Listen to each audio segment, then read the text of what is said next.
चाहे गले में लपेट लो, चाहे ऊपर कर लो, नाभि से ऊपर, बस यही है। और किसी का बच्चा पैदा हो गया तो घर में बच्चा है, तब जब उसका निकासन हो गया तो आप चलिए दूसरा कर लीजिए। कहीं मृतक में गए हैं तो बदल लीजिए। बॉम्बे कलकत्ता गए हैं ट्रेन में, पता नहीं कौन लाख फूट के बैठा है आपके बगल में, कौन कैसा है, छूत हो गया तो जाके जनेऊ बदल लीजिए। बस यही काम है जनेऊ का। तो यज्ञोपवीत, और उसका लाभ कितना है अब जरा विचार करें। पहली बात तो कोई तांत्रिक क्रिया नहीं कर पाएगा, और ये साक्षात गायत्री माता की प्रतिमा कही जाती है। और उसके बाद आप एक भले मानुष के रूप में विनती होती है। ये लोग जो है भले मनुष्य हैं, गायत्री का जप करते हैं। और गायत्री का जप करने से होता क्या है, गायत्री मंत्र का जप करने से सूर्य प्रबल हो जाते हैं, और जब सूर्य प्रबल हो जाते हैं तो शनि राहु केतु आपके अनुकूल हो जाते हैं। अब जब शनि राहु केतु अनुकूल हो जाते हैं तो आप कभी भी कोई काम रुकेगा नहीं। सूर्य प्रबल हुआ तो आप हर ग्रह जो है वह आपके अनुकूल हो जाते हैं। जैसे डीएम से परिचय हो तो दरोगा क्या करेंगे, तो सूर्य सभी ग्रहों का राजा सूर्य है, और जब जिनके सूर्य मजबूत हो जाते हैं तो उनका कोई काम रुकता नहीं है। इसलिए सूर्य की साधना गायत्री साधना है। तो इसलिए कहते हैं कि गायत्री मंत्र कर जाए। रामचरितमानस का पाठ कराने के बाद, यज्ञ कराने के बाद, ब्राह्मण भोजन कराने के बाद, दक्षिणा देने के बाद जो पुण्य मिलता है वही एक बार गायत्री मंत्र का उच्चारण करने पर मिलता है।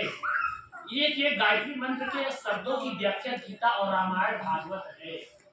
असली गायत्री मंत्र की ये ऊर्जा है।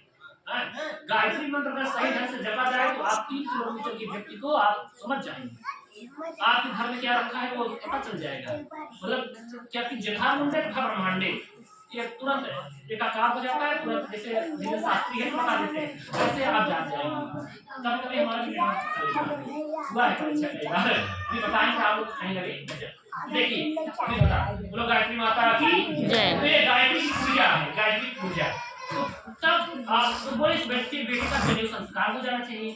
तो जनेऊ संस्कार हुआ, जनेऊ संस्कार। तो जनेऊ संस्कार होने के बाद जब कार्यक्रम संपन्न हो गया तो फिर जब लेके जा रहे हैं तो कह रहे अरे पंडित जी ने आपको क्या बताया।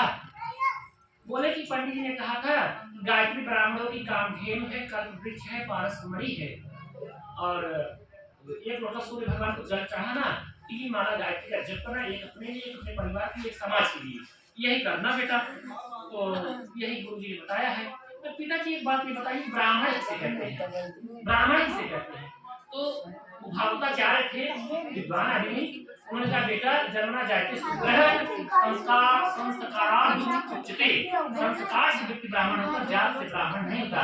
जात से तिवारी दुबे पाठक वर्गीय मिश्रा हो सकते हैं, लेकिन ब्राह्मण अर्जित किया जाना ब्राह्मण पद है। जैसे वकील क्या है, वकील में अहिरो वकील हो सकते हैं, ठकुरो वकील हो सकते हैं, पंडितो वकील हो सकते हैं, वकील कोई भी हो सकता है। तो विद्वान किसी भी जाति वर्ग में हो सकते हैं। कर्मकांड कौन करा सकता है, कर्मकांड कराने का अधिकारी कौन है, जो त्रिकाल संध्या करता है, जो जनेऊ धारण किया हो, जो गायत्री का जप करता है, और किसी जाति वर्ग का हो कर्मकांड। ये भी तो क्या होगा फिर दिमाग में फीड हो गया, जन्म से कर्म से ब्राह्मण होता है, ये ब्राह्मण विद्वान वो देखो उधर बैठा। तो हुआ क्या, वही रात में सब दिमाग उनके बैठ गया, बच्चे थे तो मैं वीडियो बना रही हूँ समय कथा थी पहले ज्यादा था। तो वहाँ गए कथा सुनाने, बड़ा विरोध हुआ। गाँव क्षेत्र में जब सुने कथा डाल ले सीधा ले तो बुरा ही हुआ।